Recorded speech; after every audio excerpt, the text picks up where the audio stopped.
Hello everyone and welcome back. Today we're going to be talking about SNAP or food stamps, but find a good spot for you to watch this, relax. We're in this beautiful, serene environment. Just imagine you're here with me.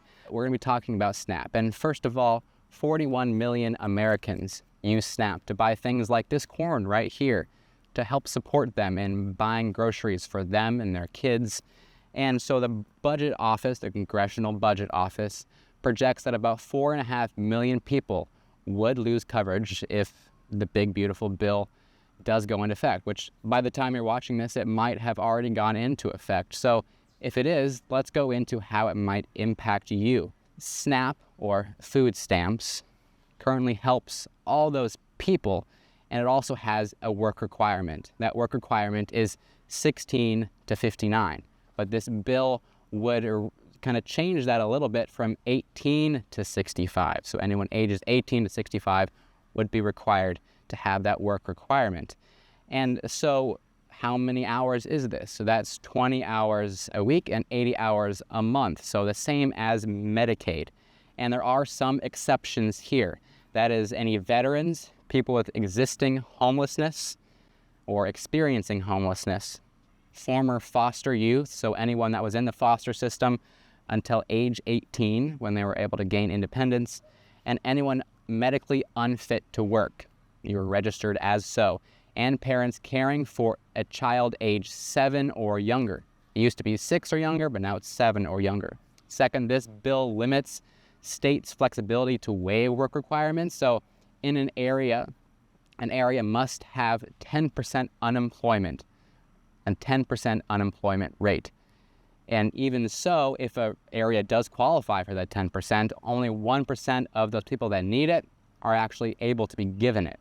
That's what this bill states. It used to be 8%, now it is only 1%. So this means fewer safety nets for those struggling communities.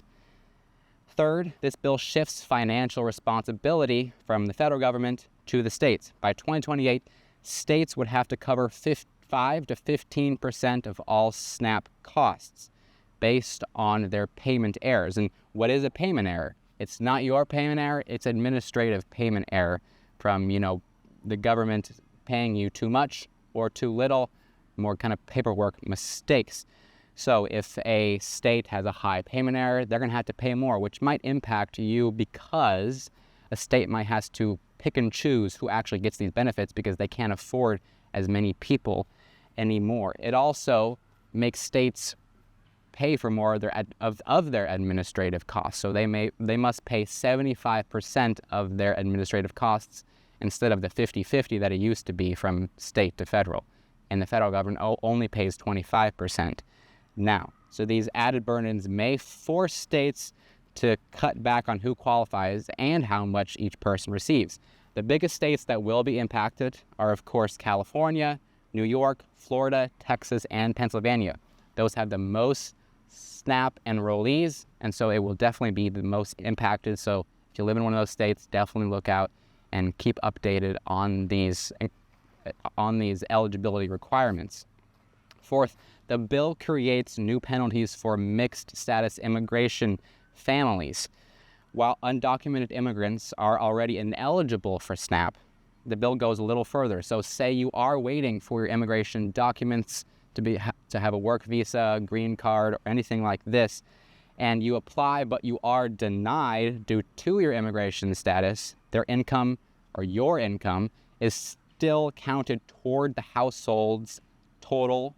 So, if you're working $50,000 a year, your income is also applied onto anyone else in your household that applies. So it also weighs that down because as SNAP works, the more money household is going to make or a person makes, the less SNAP benefits they will receive. So this is potentially reducing or eliminating benefits for everyone else in the home, even if someone in that home is a U.S. citizen. Big takeaways. For me, this bill would make it harder for people to get the food and help they need. It raises those work requirements, it limits flexibility for states, and major shift costs from federal government to local governments.